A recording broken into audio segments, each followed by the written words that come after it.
Hello, I'm Luca Polidoro, specialist in archival and book heritage, and also specialist in medieval studies. And I teach Latin paleography at the School of Archivistics, Paleography and Diplomatics, annexed to the National State Archives of Naples, the oldest school in Italy, dating back to 1811, established in order to train the staff, the archival staff, of the Royal Archives, the Bourbons one. Now I switch to my presentation quickly. Yeah.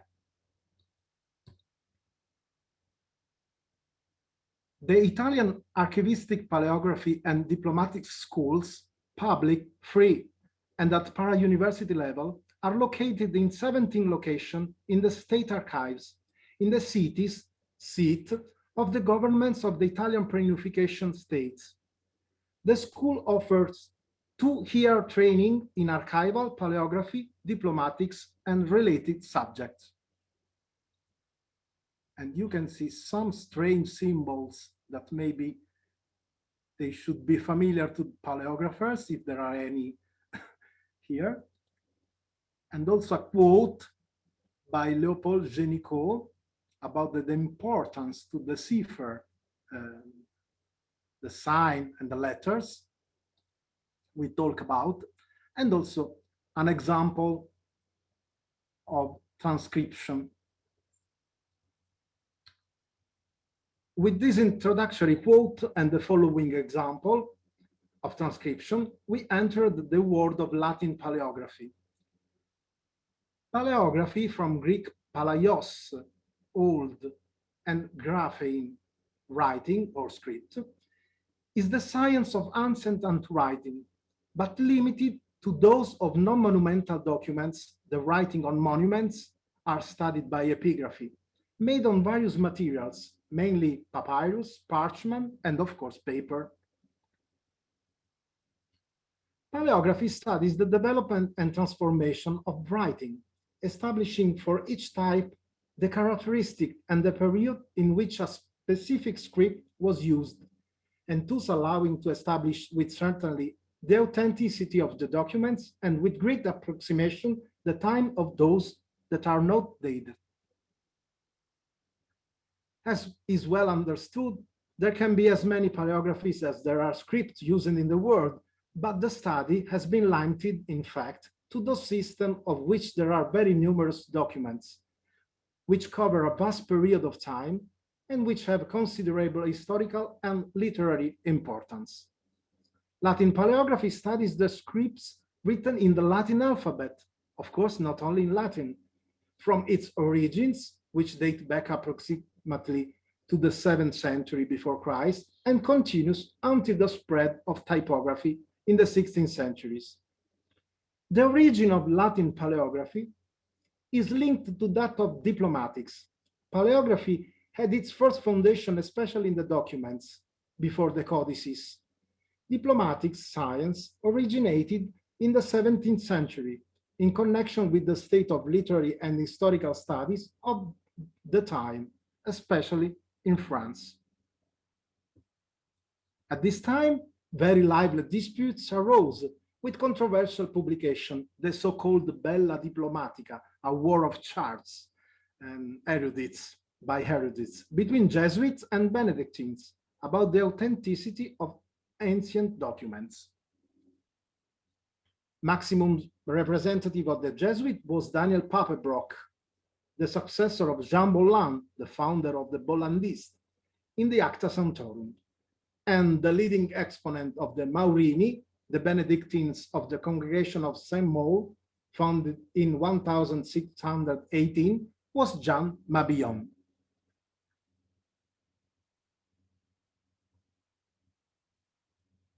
To the publication De Diplomaticis, polemic and hypercritical, by Papebrock, in his Propilemo Antiquarium circa veri ac falsi discrimen in vetustis membranis, with which generally denying the authenticity of the most ancient documents, according to Papebrock, in the whole Frankish kingdom, there were no authentic documents prior to the 7th century.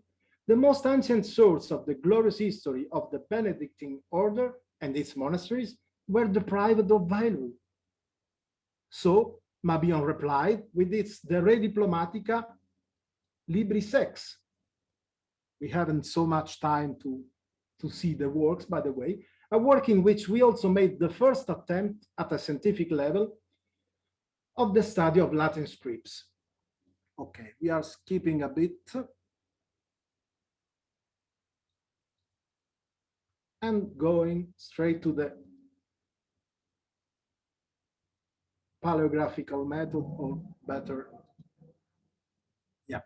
We also had a lot of facsimiles and reproduction for studying, but now, as we are going to see, we can use the digitized images and also other resources online. By the way, the teaching of paleography, both in universities and in the archivistics, paleography and diplomatic school, has always been characterized by the essential practical method, not limiting itself to theoretical notions, but substantiating itself in the practice of reading and transcription, according to certain scientific criteria of the text contained in the documents and codices.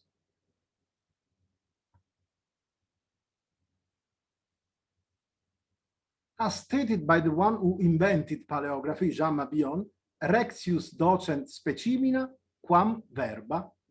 So reading and reading is essential for a paleographer. For this reason, the most important part of each paleography course is the practicum, where there are examples to be read, and ever since the first paleographical publication, we have taken recourse to the reproduction of important images taken from the folios of manuscripts as faithful as they can be reproduced.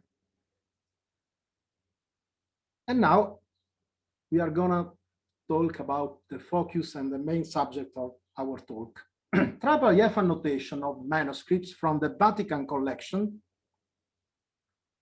The implementation of IIIF standards in the digital ecosystem of the Vatican Apostolic Library started in 2015 with the experimentation of a pilot project followed by the setting up of the digital library, DVL, based on the adoption of standards for metadata and protocols that allow the digital collection to be interoperable. The ecosystem subsequently increased with open source software for the management of virtual exhibits. And we can see briefly, just a second, the thematic pathway. Yep. Okay. Now let's go back to the presentation. Yep.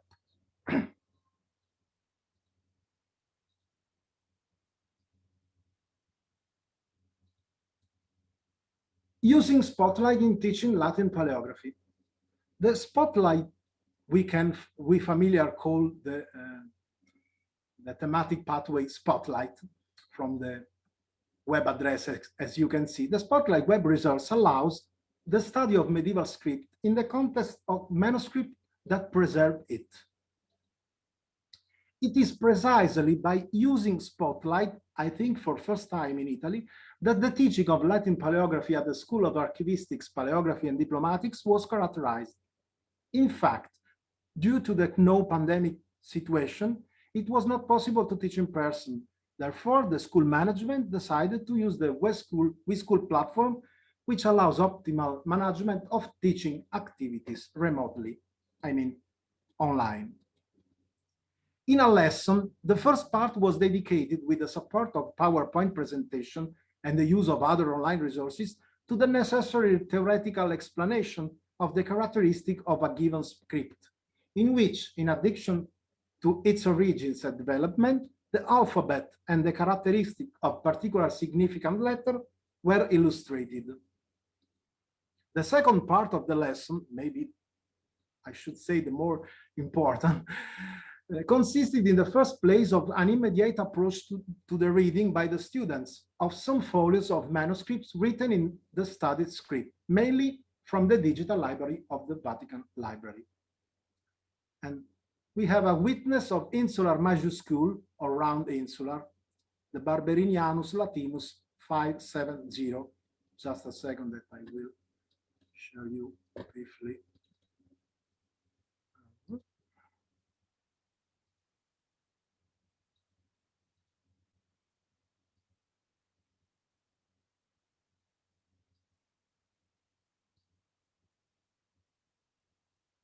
Here we have our manuscript. Of course, we can browse it and go straight maybe at the Evangelium of John. And so students can read directly from the manuscript, we should say. Of course, Luca, sorry to interrupt. I think we've lost your screen share. Sorry about that. Oh, yeah. Just a second.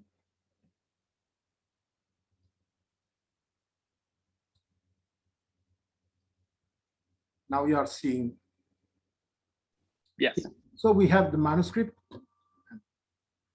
but also we can compare two manuscripts. For example, we have the so-called Virgilius Vaticanus and Virgilius Romanus, and you can compare the shape of letter form that is so important in paleographical methods.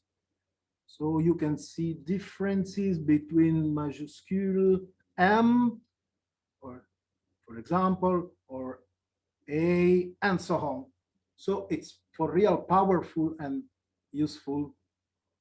But also, maybe the most important, you should use the annotations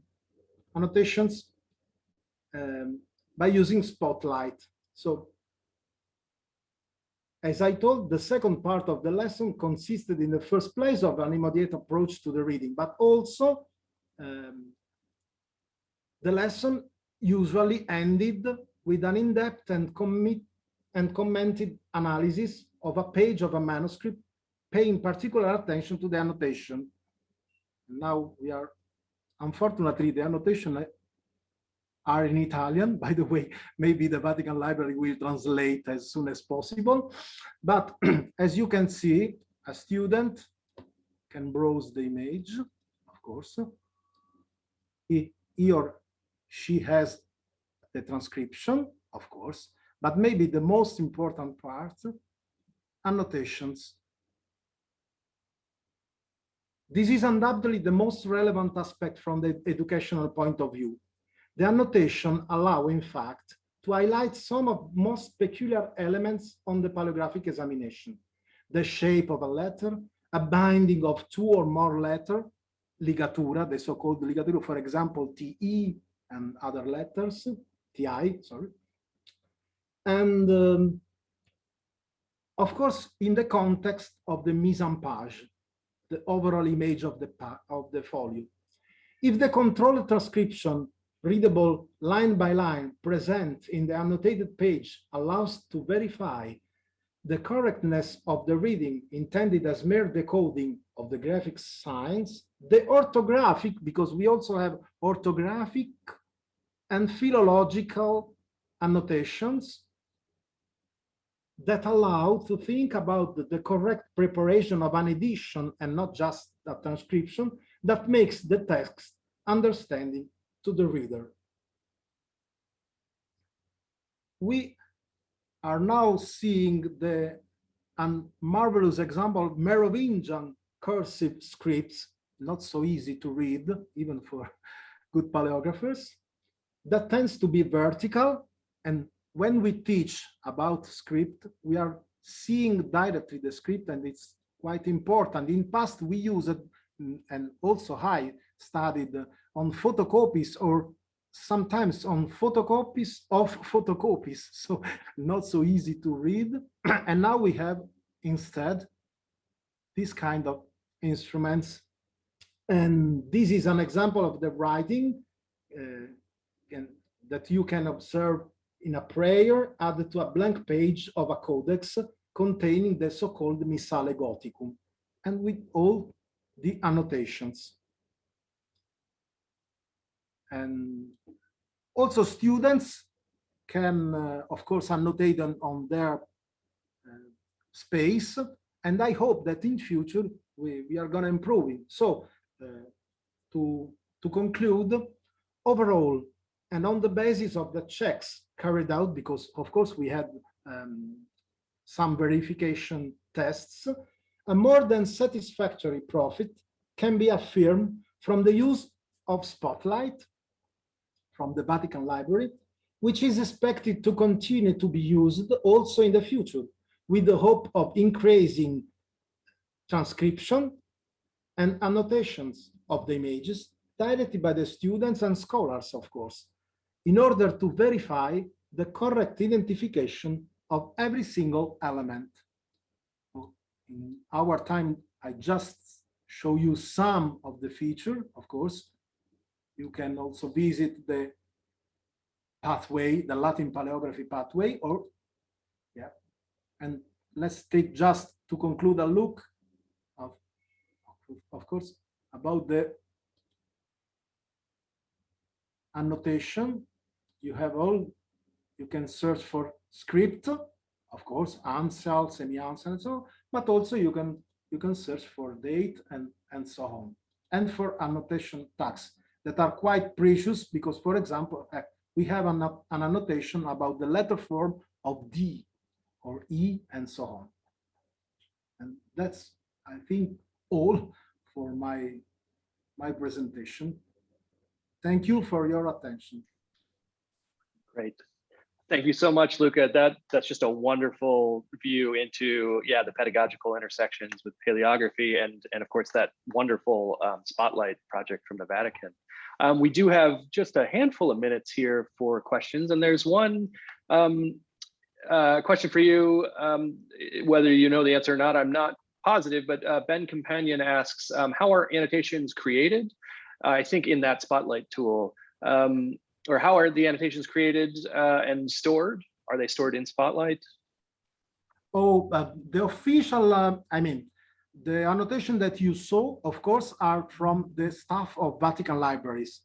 And so they are compliant also with the metadata of images and so on. So, but you can also, using the DVL access, I mean, so the Digital Vatican Library access, you can use and you can annotate by yourself, and the annotation are kept in the website. I mean, so it's not on your PC, on your notebook or your desktop, but you can retrieve it after. So, that's but great. in future, I mean, from Spotlight staff, they told that in future they will open to scholars, of course, for first, because as you saw, just few pages are annotated at the moment of every single codex. So maybe in future we should have one codex full annotated. Yeah. That's wonderful. Thank you. So I think we are just approaching the end of our time here. There are a couple other, there's a pointer, for example, in the chat on the Whova platform, just mentioning the DigiPal software that you and others maybe might be interested in taking a look at. But I will say, I guess, is to conclude that you can keep adding questions into the chat in the Whova platform if you want to carry on the conversation there. But otherwise, I'll stop the recording here. Say thank you again to Luca. Thank you so much for your attending. Yeah, and thanks everybody for coming, and we'll see you at the next few sessions over the next few days. Great, take care. You're welcome. Enjoy.